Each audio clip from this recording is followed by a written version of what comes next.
I'm introducing Kristyn Garza. Kristyn Garza is a Chicana from the US-Mexico border. She moved from her hometown of McAllen, Texas to Austin to pursue her bachelor's degree in English literature at St. Edward's University, graduating in the spring of 2021. She's currently working toward her MFA in poetry at the University of Notre Dame. Her work has been published in City magazine and is forthcoming in Rhino 2022 as a finalist for the Founders Prize. Kristyn is most interested in exploring how enacting, sometimes reenacting violence through literature can heal personal and cultural trauma by writing poems that build and traverse borders of barriers in culture, history, family, psyche, language, and geography through the exploration of violence and peace as entities outside of traditional dichotomous thinking. Kristyn is most influenced by confessionalism, particularly Sylvia Plath's Daddy, as a great representation of the sort of personal exposure and aesthetic focus on sound and rhythm that she explores in much of her highly autobiographical work, which can be described as hyper-Plathian. Kristyn is also influenced by the use of uncanny, chaotic imagery to unsettle, defamiliarize, and tell a story, as seen in the artwork of Hieronymus Bosch, and she takes to heart the emphasis on sound and repetition that calls to mind Gertrude Steiner's modernism. In her creative process, she constantly returns to the work of Carmen Maria Machado, such as a short story collection, Her Body and Other Parties, which poses the question of how psychological realism extremism allows for women's lives and the violence inflicted onto their bodies to be seen more starkly in a world in which misogyny and femicide have been normalized and collective society sensitized and devoid of empathy. These brilliant writers as influences aside, Kristyn's own work can best be described as a good mix between constellations of well-read and informed poetics, which includes but is not limited to the heavy exploration of violence and as transcendent of the singular body, but inclusive of collectives throughout various moments in time, as well as point of views as seen in Roger Reeves' King Me, the frustration and anger-driven neo-confessionalist approaches to personal experiences of Latinx identity confusion that permeates much of the work that Ada Limon writes about. Limon's poem, The Contract, says, "We'd like the conversation to be bilingual," being a prime example. The integration of dark humor with traumatic personal experiences, as in Natalie Diaz, When My Brother Was an Aztec. The integration of personal experiences of political, ethnic, racial injustice to forge new paths for collective understanding and empathy as a model who allows invasive species. And the lyrical liminality that tackles variations of abuse and farm-oriented violence that Carmen Maria Machado handles often by implementing darkly whimsical imagery and metaphors to better embody and digest the violence explored in Machado's aforementioned short story collection, Her Body and Other Parties. So before further ado, I'd like to hand the floor over to the poet who truly matters, Kristyn, to showcase her brilliant, exciting, and quite positively scary poetry. Ladies and gentlemen, let us give a round of applause for our wonderful and very talented Kristyn Garza.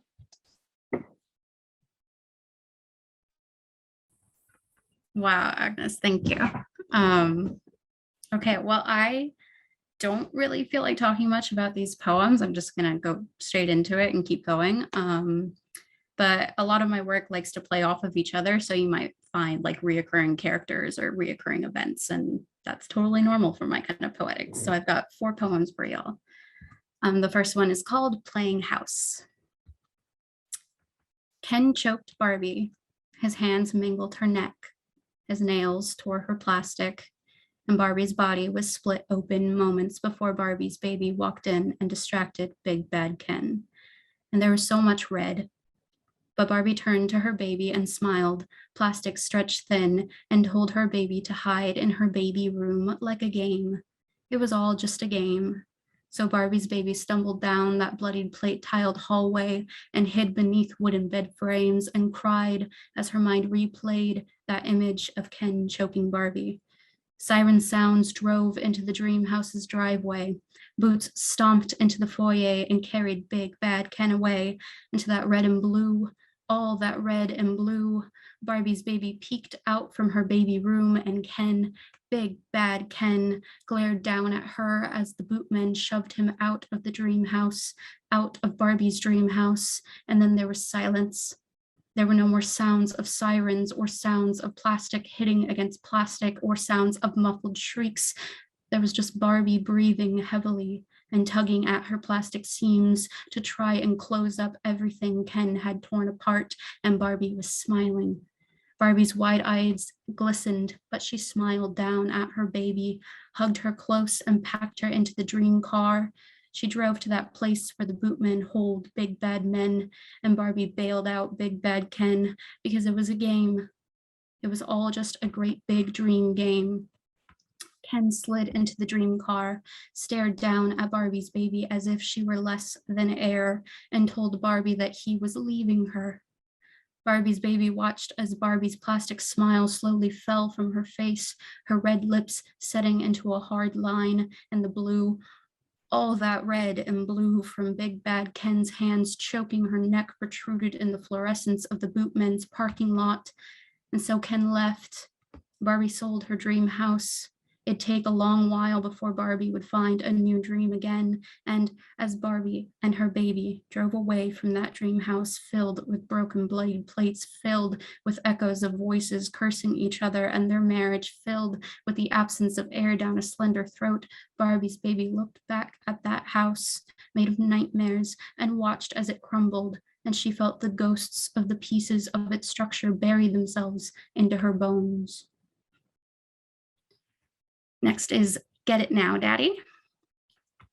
And with an anteater on a leash, and with a purple balloon melting off the side of a stand, and with stones that grin, with zippered teeth, and with a herd of sheep staring into glowing eyes in the night, and with a golden fish stuck in the side of a red brick building, and with an ancient citadel carved into the calcium of a solitary molar, and with a toddler sitting on a toy chest, staring out of a window painted onto a wall, and with a briefcase full of violin strings, and with a manatee calf nursing from the nipples beneath its mother's armpits, and with a bathtub full of variously sized rubber duckies, and with the real story of the Little Mermaid regretting her legs and sewing her tail back together, and with an abandoned subway flooded with piss and floating doll heads, and with a 90s style decorative pillow bedazzled with jeweled pubes, and with a slice of crustless bread soaking up stray blood from beneath elementary urinals,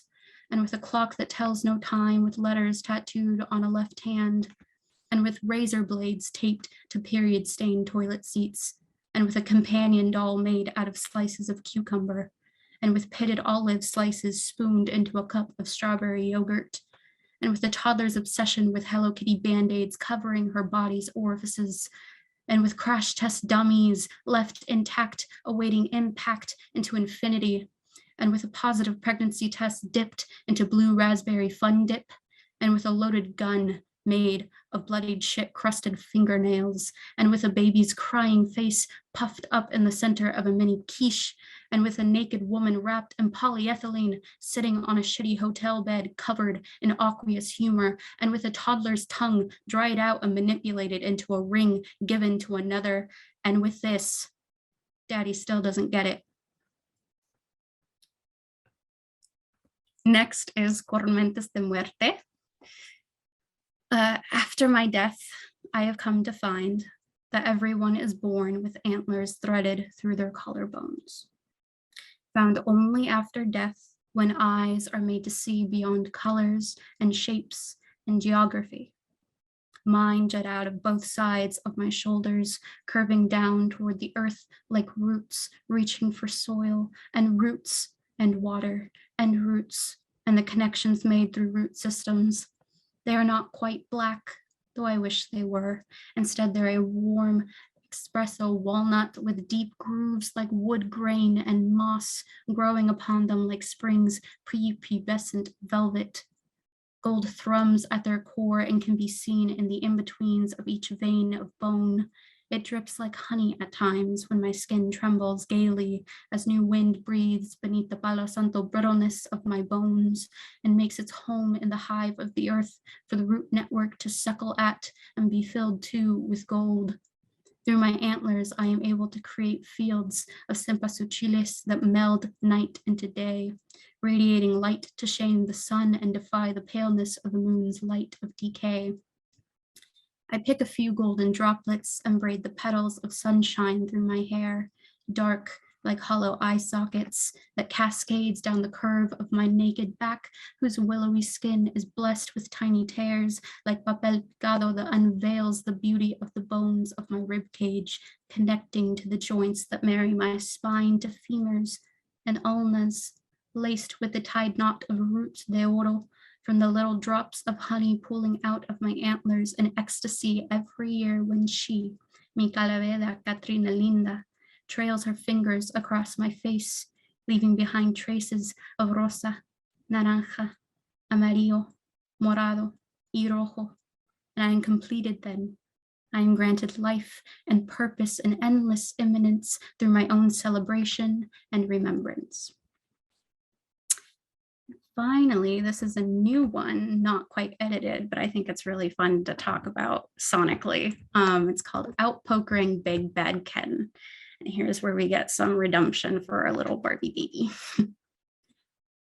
I see your fist through a wall and raise you a door bashed off its hinges. I see your red-faced, spittle-spattered shark barks and raise you a fuck you, pussy-ass little boy, scaredy cat, bitch-ass disaster of a fucking nutsack. I see your paw, you fucking dog, around my neck and raise you a siren call. Sir, they're calling you, sir, with a red and blue escort to, well, you know where. I see you, big, bad, Kenny, Wenny, boo, boo, berry, wary. Be fucking wary of all the men who say they want to be your baby's daddy. I see you, darling. I see you. I raised you. How fucking pitifully you turned into a nasty ass bruise, bury you down into the deepest anus cavities of obscurity. I wish you'd fuck yourself right out of my Barbie baby memory. My son, my ex-husband, my ex-stepdaddy, my big bad Kenny Wenny. I see your demon growl and raise you a banshee shriek, a Lilithian screech, a child's hex for her woman scorned, her mother abused. I raise you and slide you right back into my card deck, the Joker buried beneath queens. And that's my time.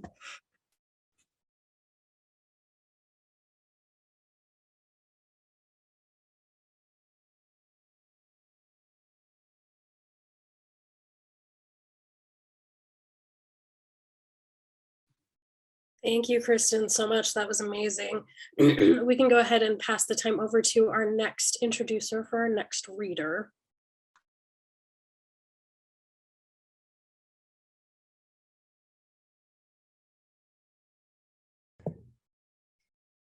I don't know the order. Is that me? Okay, great.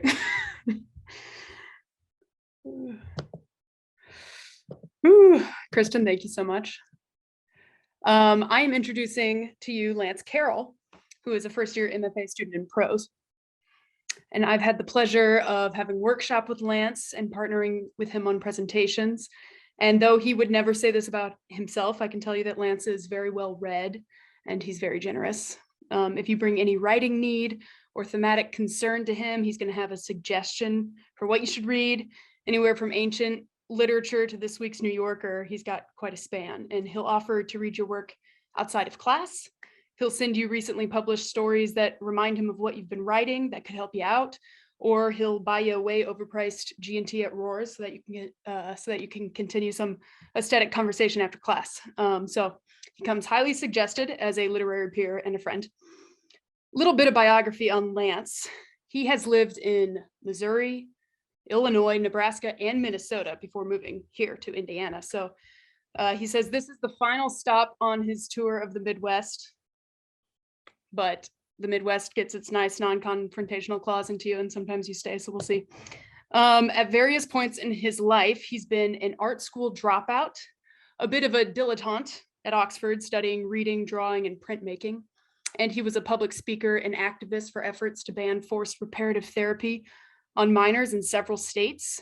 He was the Dangerous Optimist Scholar from Shimer College, the Great Books School of Chicago, which is noteworthy for its paradox of being voted the worst school in America, but also producing Lance. So he graduated with distinction as a member of the school's final class with a thesis exploring the impact of ancient theories of vision and visuality on Ovid's Metamorphosis. He is currently a fiction co-editor for the Notre Dame Review. So most recently, he's been writing short stories and memoir. The work he's shared with me so far has really captured me. It masterfully combines his sharp sense of place and narrative with his ability as a nonfiction essayist and his visual artistry. He's working on designing a manuscript to look like the pages of a prayer tome called the Liturgy of the Hours. His writing has such a scope, and his form and content merge on an intersection between Western Christian tradition and the contemporary queer American experience, which is an intersection with a lot of pain and not enough writing. So we're truly lucky to have him here with us in this program and today, both for his writing and his generosity as a classmate, but also we are lucky because he was once very nearly run over by Tom York of Radiohead. So we're glad he's still with us. Please welcome Lance Carroll. It's true. He was driving his Tesla and it was very quiet and I didn't hear it coming down the road. So in my short time here at Notre Dame, I have learned a lot. Chief among those things is that I have been misusing the term autofiction both frequently and vigorously. My increasing efforts to justify the work that I'm doing here as autofiction have only made it more apparent to me that what I'm actually working on is a memoir.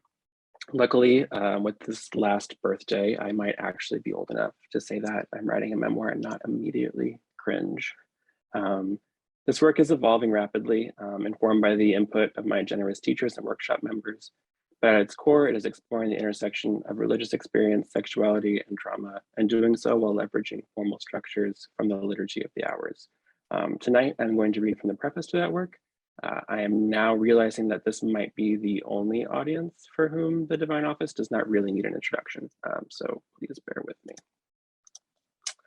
This is titled Invitatory of June 1997.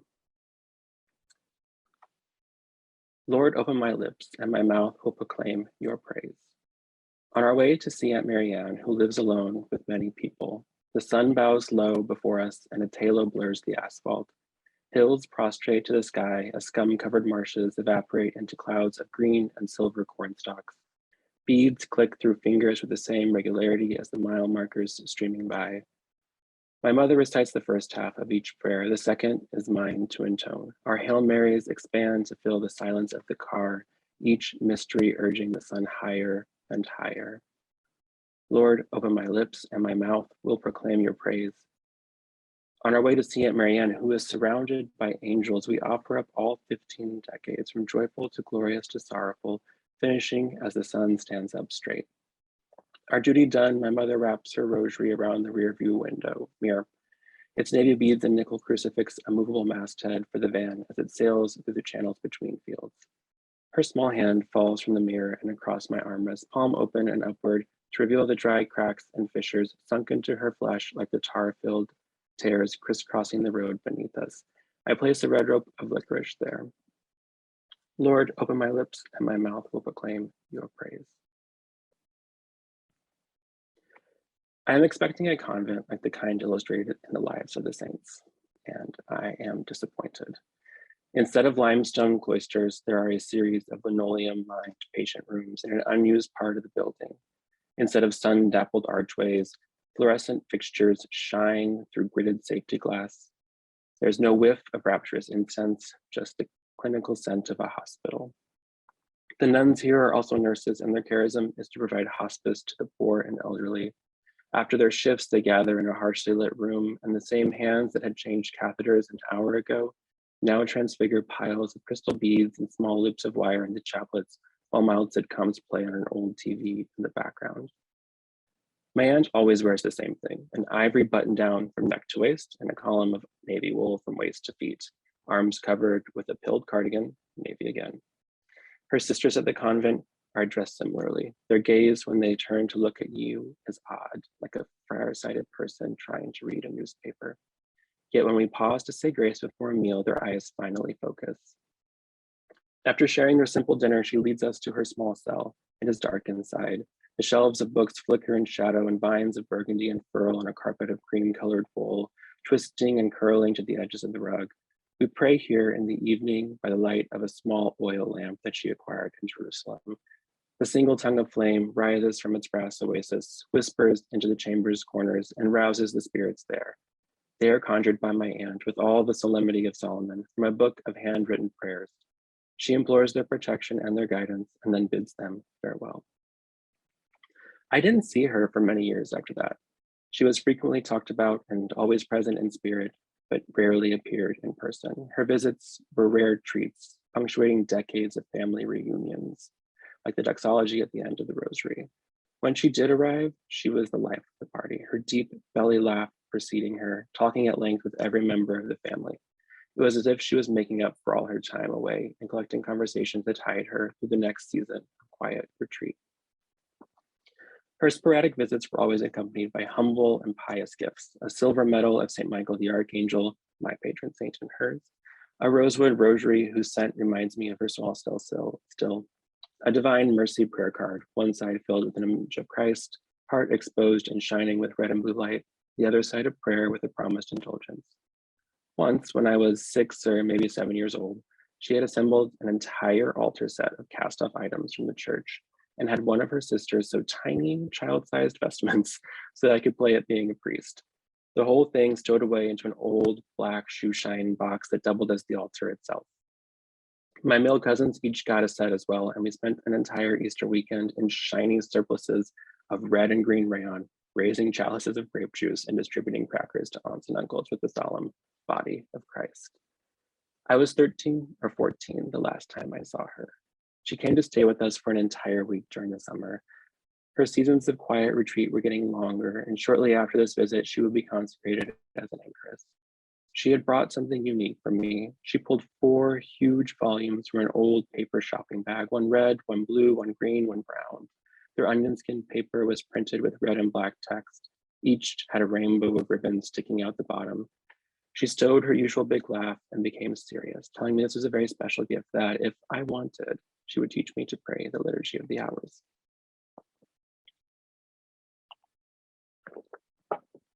The Divine Office, also known as the Liturgy of the Hours, is familiar to most people from museum collections, where editions are exhibited as examples of medieval art.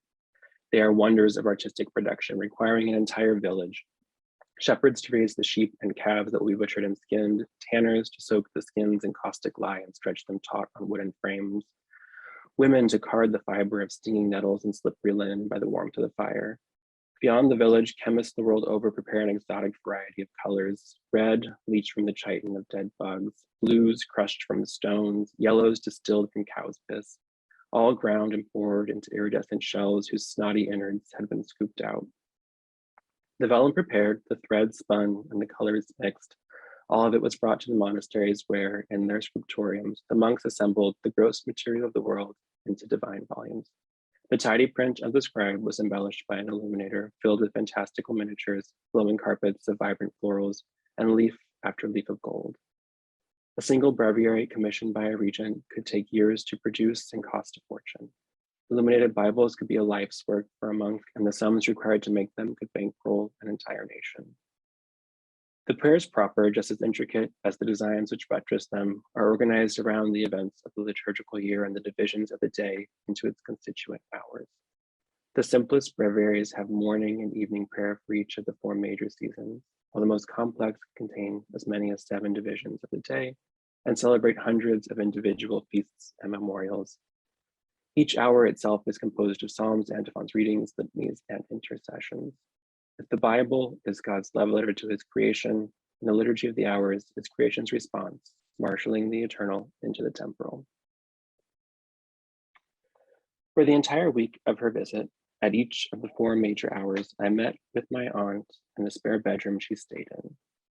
She sat in the oak rocking chair my grandfather had made, and I perched on the foot of the bed. At first clumsily, but with increasing surety, I flipped back and forth between the ordinary, the office of the day, and the psalmody. She moved with practiced ease between these parts, often not even needing to reference the ordinary, having mastered its formulas long ago. With her guidance, my own rhythm of antiphons and canticles became less staccato and more sustained.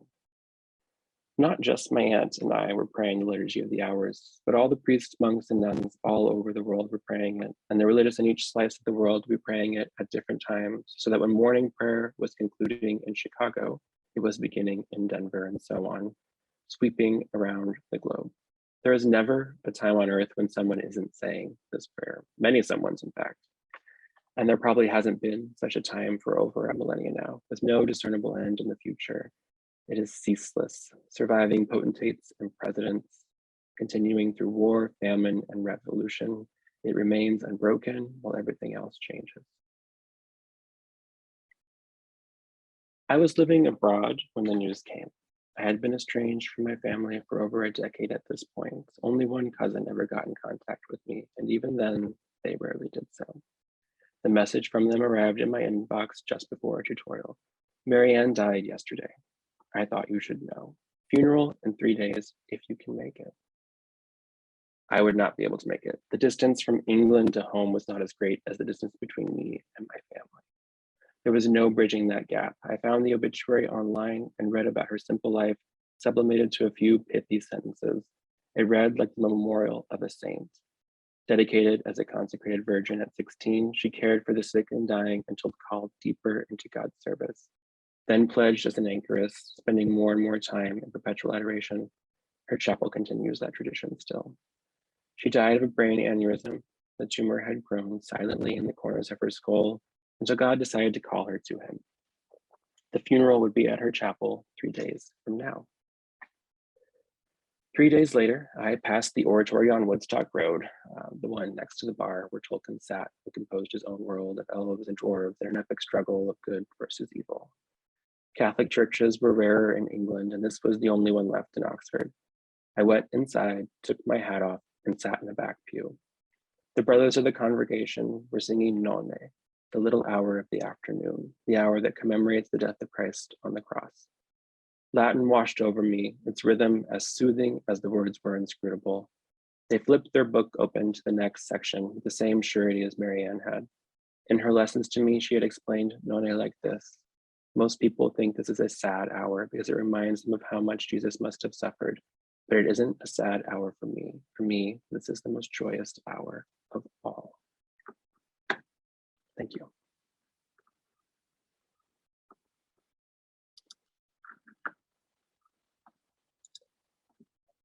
I am also introducing our next speaker, so I'm gonna leave my mic on.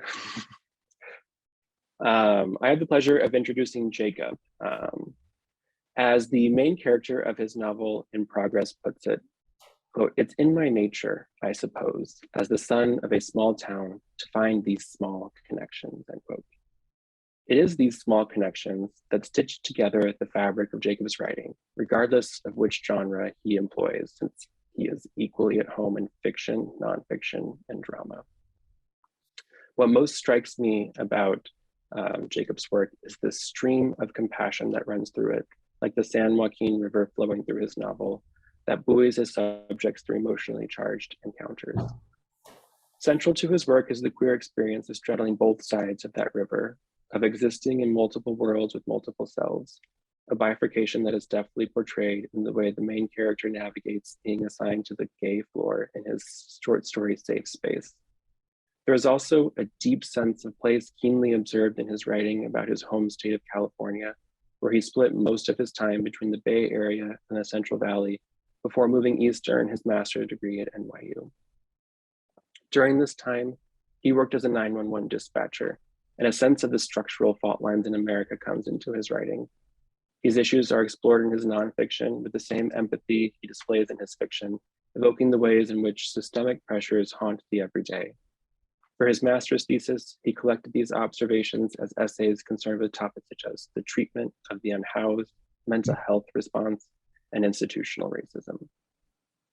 For his skill as a dramatist, he has won Best LGBTQ Screenplay at the New Renaissance Film Festival for his work The Pacific End, and an official selection for Best Short Screenplay at the Rome Independent Prisma Awards for Mother of Mercy. He served as editor-in-chief of the interdisciplinary journal caustic frolic while at NYU, and his work has been published in Catamaran Literary Reader, Chicago Quarterly Review, Penumbra, Buddy, a lit zine, the Showbear Family Circus, and elsewhere. I believe that Jacob is going to read from his aforementioned novel in progress this evening, so I will hand it over to him. Great, thank you, Lance. I have to say, Lance was just given what I felt was like this very random, scattered email of information about me, and the way he was able to weave it into an introduction that was so sincere and sounded like I know what I'm doing with my life was wonderful. So thank you. I will be reading from the novel that I've been working on. I went back and forth with a few different pieces, but I think this is just the most straightforward. So I will simply start at the beginning and start reading. I will say to people who have workshopped with me that this is the introduction that you read with a few minor changes, so a lot of this will seem familiar to you. But I will go ahead and start. If I can pull up the document. Okay.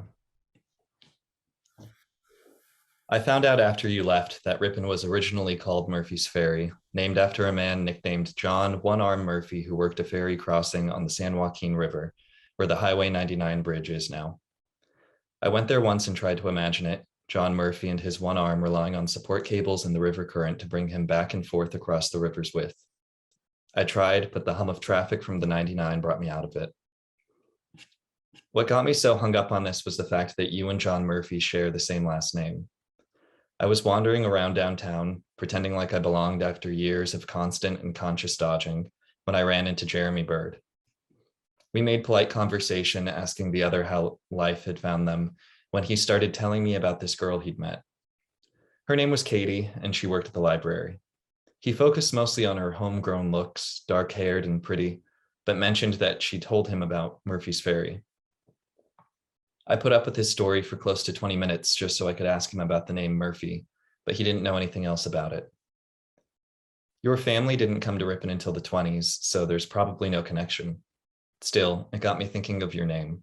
I fixated on it. When I went and tried to imagine the ferry, I thought of you, Brandon Murphy, standing on some old wooden planks, offering to help me cross the river.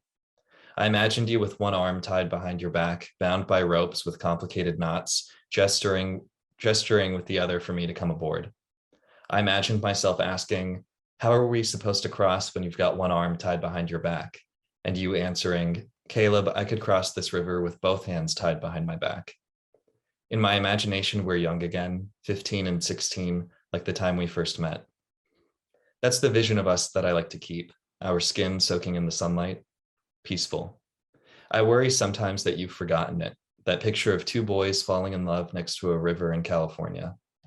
I worry that it's too much for you to hold on to. It's like you took that picture and cut yourself out of it.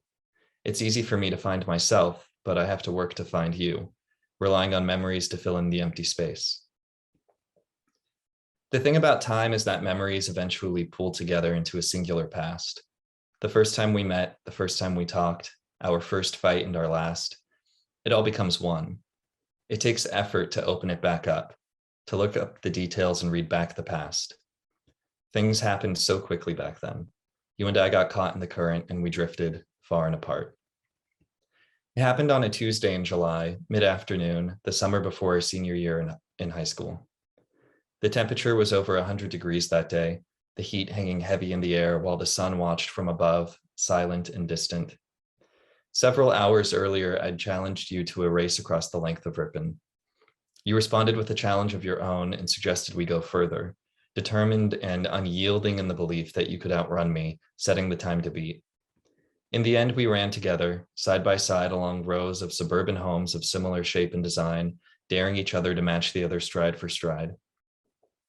You were the sprinter, the fastest 100-meter runner in San Joaquin County, and I was the distance runner, enduring the pain for as long as I could.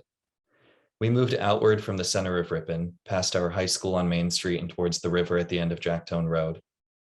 The distance between homes grew larger the further that we ran until eventually manicured lawns were replaced by rows of almond orchards outside of town, planted neatly on the side of the road. We stopped at our 6-mile marker, a large wooden sign that read Caswell Memorial State Park.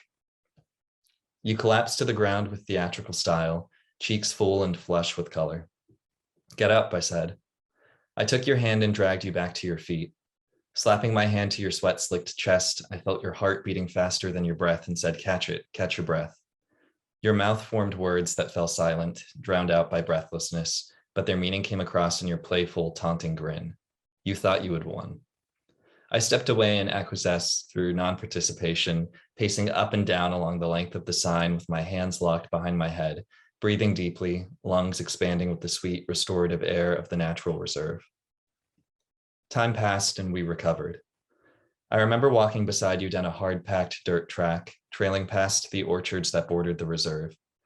The meticulous rows of trees laid by the hard-worn hands of men gave way to the entangled grace of Caswell, tall trees surrounded on all sides by grasses yellowed by the sun. You wouldn't recognize it if you went today. Housing developments have replaced most of the surrounding orchards since the drought began. The nature reserve is a patch of yard now, marked by the intersecting paths of people you and I will never know. They came and made it their own without our ever noticing. Our absence left this place defenseless. You and I had planned to stop at the nearest embankment, but kept walking instead, enjoying our conversation. I can't remember what you said, but I can still imagine the way you said it. Your voice was a relief from the silence. It rose and it fell, a stream of words passing through the spread of your smile. You had a perfect smile. It reached your eyes, green and emboldened, and then they met mine. You made me smile and I found myself shaken, unnerved by that contradiction between worshipped and contempt. Leaves and tall trees blotted out the sun and I could see the river glistening through the foliage and the limbs. Our walking slowed as we moved deeper into the woods, stopping once we reached the end of the path. We stood on a narrow ridge above the water, in the shade where it was cooler, and looked to where the river forked, turning away from the footpath, away from Ripon in the valley. After a moment, you said, "There's a car down there somewhere." I'd already heard the story.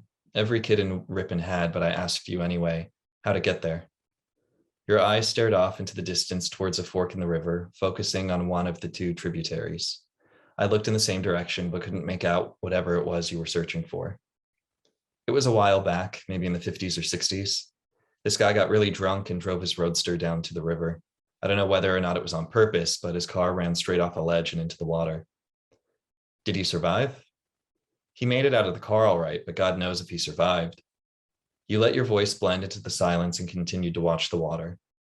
Nobody ever talks about what happened next. You were content to remain in silence, to pause as the world takes a breath, but I hadn't grown to appreciate that yet. Do you think it's still down there? The roadster? You smirked and raised your eyebrows, every action exaggerated. I smiled back and nodded. You replied, "Definitely not. There's no way anyone would just leave it there to rust and break apart. Someone raised it up for sure." In the summer, around late August or early September, the ditches by the river are filled with variegated elderberries, colored purple, black, and blue. The shrubs are shallow-rooted and do best when planted in the topsoil, spared of weeds that grow the same depth as their roots. Full, direct sunlight is ideal. The shrubs should be well watered through the duration of the growing season, and drainage is a key consideration. As we descended from the ridge above the water towards the bank of the river below, wending across noisy gravel stones and the many prickling, desiccated grasses quintessential of the valley, we passed by elderberry shrubs in varied states of transformation, too preoccupied by change to take notice of two insensate boys, two gallivants moving carelessly atop the thirsty path before them. Some retained their bright white flowers, umbrella-like clusters known as umbels made of many tiny, delicate flowers, boasting 5 flattened petals each. They smelled faintly sweet. Others, just a few, had begun displaying premature clusters of berries colored reddish purple, black, and blue, also known as drupes. I reached out and plucked 3 berries, 3 sturdy drupes off their stems, and rolled them between my fingers, applying pressure in an aimless, random act of violence. Don't eat the berries. They're poisonous raw. You said this with your back to me, spoken as a casual command. I dropped the berries in the dirt and watched them scatter, rolling in different directions, further and faster than expected. Peering downward, watching as the berries fled, I noticed scores of beetles, crimson and black, soundlessly scuttling across the path. There existed the urge to kick and stomp and trample them, to be rid of a nettlesome nuisance, but you called for me to follow and I left them unscathed, continuing with haste down the uneven umber path. Recently, a proposal was made before the Ripon City Council to construct several miles of biking trail to replace the existing dirt path, the one we used to travel. Reports of their discussions were meticulously detailed, and the fate of that particular section of the forest captured my attention, even from afar. I read about it online. When I returned to town, I learned in a report made by the local paper that the elderberry shrubs bordering the river ridge serve as host plants to the valley elderberry longhorn beetle, crimson and black, a federally threatened species. As such, these shrubs are environmentally protected within the borders of the reserve. Standing outside of the grocery store downtown, holding tightly to the edges of the local paper, I remembered vividly that Tuesday in July. The dirt path, the berries, the sweet scent of flowers lessened by a foreign smell, your scent, earthy with an arousing hint of spice. I heard a buzzing in my ears, an imagined sound, one that I would never have remembered. The droning buzz of beetles, stupid creatures colored crimson and black, black and crimson, scores of them trampled by my feet with ire, unguarded by your lack of intervention. It is unclear if the elderberry shrubs are an obstacle that cannot be overcome, read one quote in the paper.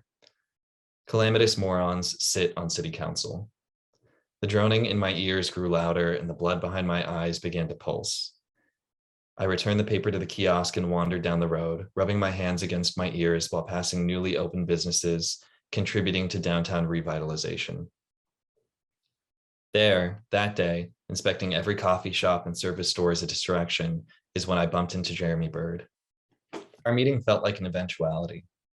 We shook hands and traded niceties, offering congratulations and condolences as necessary. 10 years had passed between us, though we're both still relatively young. That amount of time feels negligible at first, it's inconsequential, and then you realize how much life you've lived without this person, how much you've changed since seeing them last. Upon realizing this, I asked him suddenly about you. Had he heard from you since high school? The question underlying my words, did he know who you'd become? I asked and he accepted the digression, but Jeremy hadn't heard from you. He hadn't thought about you in years, except for recently when he heard a story with your name, Murphy. He'd met a girl named Katie, dark-haired and pretty, who worked at the library and told him about Murphy's Ferry. I hoped his story would result in some kind of revelation, a seedling of information that would blossom into a towering fruit-bearing tree, but his story ended where it began. He didn't know anything else about you. A little while later, on that Tuesday, sometime after reaching the embankment, you asked, "What two rivers are these, you think?" We made our way into the water, swimming in and out of the current before it could carry us away. You floated on your back, drifting where the current couldn't reach you. I stared at the fork, confused. It's just one river. No, they're different. You righted yourself, the water rising and falling at your chest. When the river splits, it becomes something completely different than before. This is where the San Joaquin ends. Those two streams, there's something else entirely. I thought about the bits and pieces of rivers that I'd seen on drives to the Bay Area. It's all one river, Brandon. They meet again at the ocean. You don't know that, though. These streams might never meet again. Like, they may have been this one river before, part of the same thing, but look at them. They've incontrovertibly gone different ways. Maybe one pools into a lake or spreads out in some wetlands. It's physical, Caleb. Those are two new rivers. I felt a little stupid and swam into the shade, allowing myself some time to think. Breathing out and emptying my lungs, I allowed myself to sink beneath the water. The topographical study of rivers hadn't come up in the high school curriculum. I resurfaced and looked over at you, drifting lazily across the surface of the water to the bank opposite of me, your eyes brightened by the light. Where'd you learn the word incontrovertibly? You laughed, proudly splashing water in my direction with your large hands. Ben, my youth group leader, he said it the other day at church. Your face dropped a bit after mentioning Ben and your youth group. Later, when we had left the reserve, you asked me how I had known to ask my next question. I didn't tell you that I knew your face, the contradiction, your eyes, and that smile. It was too much and it was all too soon. Instead, I said, I just knew, and that seemed good enough for you.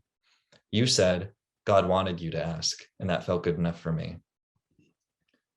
What brings you back to town? Jeremy asked me. Dispensation, absolution, the need to say goodbye, I thought to myself. Taking care of family stuff. I shoved my hands deep into my pockets and lifted my shoulders into a careless shrug of resignation, tying up loose ends, a partial truth. Jeremy nodded, not only with his head, but with his body entirely, moving forwards and backwards, nearer and farther, distributing his weight on practice soles.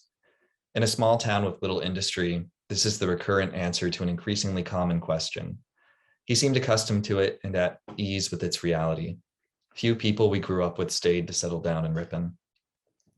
Well, it's good to have you home. With that, our conversation ended. He waved goodbye, resuming his journey to wherever he'd been headed before while walking down that small town road. The library, maybe. I waved and watched him as he went. Physically, he'd changed, gained weight, developed lines and creases on his face, around his mouth especially. Laughter lines, a testament to time and its rare mercies. If you were to look at my face, you might weep at its disfigurement. You might envisage the bright, wide eyes of my youth, the unripe pair of droops gazing at your hands and begging to be plucked and rolled between your fingers in a careless act of violence. The reality would cause you to recoil, your spirit shaken by the passage of time told through the narrowing of my eyes, overripe and rotted black, staring at you with distrust. 10 years on, and I suppose Jeremy has stayed essentially the same. Handsome in a sturdy, dependable way, and he was always nothing if not exceedingly polite. Neighborly and good-natured, he always knew how to talk to people, how to ask the right questions. Do you ever feel alone? You asked me. You didn't laugh or try to brush the question off like I'd expected you to. Maybe you knew my face the same way that I knew yours. You took your time to find an answer, looking to the water as if one might gradually drift into view. Yes and no, you said. Ben says that there's a hierarchy when it comes to relationships. You always spoke so much more formally whenever talking about Ben, as if he might hear you from afar. At the bottom, you continued, are our friendships. In the middle, our family, and at the top is our relationship with God. You continued to tread water, but looked up to match my gaze. I have a personal relationship with God, so knowing that, I'd say I never feel alone. Still, you spoke softer now, choosing your words more carefully than before. There are things that God hasn't been able to answer. Praying hasn't been enough. So in that way, yeah, I feel alone. We drifted closer as you spoke. The cries of the birds in the reserve, cicadas in the river, life beyond the sound of our voices had begun to fade away. Growing up in the church, I always thought that it was our human relationships that mattered the most. That's what I thought it was all about, you know. You didn't disagree with what I had said, so I continued. I expect to feel God through other people, but that's been missing for a while now. I paused in brief recognition of the line I was about to cross. When I'm with you, I feel closer to him than I ever have. I don't know how else to describe it except to call it a connection. You said that there were questions God couldn't answer. Maybe that's because you need someone with you when you ask them. It was an uncomfortable, awkward thing to say, but I felt proud to have said it. You laughed and my pride turned to panic as I became abruptly aware of the blasphemy that overlaid my words. My arms are getting tired, you said. We should move out of the water. There was always something frustrating in the way you did that. It felt dismissive, how you could smile and take your time during such an important conversation. I wasn't used to it yet and watched you swim upriver to the other embankment, arms strong against the current. I followed after you had already reached the shore, caught by the promise of your potential reply. It's an epistemic rupture, you said. A flood of excuses and apologies came to my mind, and I kept my distance from you, mud and dirt clinging to my feet after climbing out of the water. You'd gotten mud along your stomach. I felt the need to say something, to draw attention to the fact that you'd already gotten dirty so soon after the cleansing of the river, but it seemed dangerous to mention in the moment. I don't know what that means, I said. What you're talking about, it's a rupture in the knowledge we've been given. You stepped towards me, shortening the distance between us. I think I understand the connection you're talking about. I like you, Caleb. There are pieces of it that are physical, pieces that I don't really understand, but I want to. I went to Ben and I asked him if this was a sin. He said that it was, that feeling this way was incontrovertibly wrong, but I don't believe that. This moment couldn't have happened if it was. I was never the kid who worried over questions of faith. It feels funny to say that now, considering the way it all happened, but maybe I misunderstood what you said to me by the river, or I tricked myself into believing something else. At that moment, I was confident in the belief that we would be the answer to each other's prayers. Do you have to get back soon? I asked. You let out a burst of laughter, levity returning as a smile spread across your face. I realized then that you had been holding your breath at the sound of its release and smiled back. No, you said, I don't have to get back yet, not for a while. Good. There are some oak trees deeper in the reserve. I read once that if you lean your head back against an oak's trunk and stare through the branches up at the sky, it hypnotizes you. I want to see if that's true. There was no wind to disturb anything in the reserve that day. Neither one of us had ever ventured so far into the woods before, and it was almost as if the trees themselves knew it. Nothing else seemed to move until we reached the grove of oak trees clustered at its center. We chose the oak with the widest stretch of branches and sat at the roots, our backs supported by its trunk. For the first time in a long time, I had the sense that I was exactly where I should be. When we looked to the sky, you asked me, are you hypnotized? And without pause, I replied, yes. I went in search of Murphy's Ferry after my talk with Jeremy Bird, to the place on the river where the Highway 99 bridge is now. I've been there more than once since returning to town. That place, like so many others, feels as if it's yours. I went to understand what happened between us. I tried, but the droning sounds of nearby traffic brought me out of it. The passing cars sped by too quickly, too forcefully. Their sounds and colors overwhelmed me. Yesterday, today, and tomorrow are alarmingly tied to you. Now, when I think of Murphy's Ferry, I imagine us standing on some old wooden planks attempting to cross the river. Your arm isn't tied behind your back this time. Instead, our arms are tied together, bound by ropes so tight it hurts to move away from you. The ferry crossing is yours. It has your name, so you insist on navigating, and I, credulous and content, concede. We travel steadily across the water. I watch the sky reflected on its surface, sparsely clouded. You squint against the reflection of the sun and take note of something troubling in the distance, but you don't alert me to the danger. Instead, you spring without warning to the opposite end of the raft. This movement causes me pain.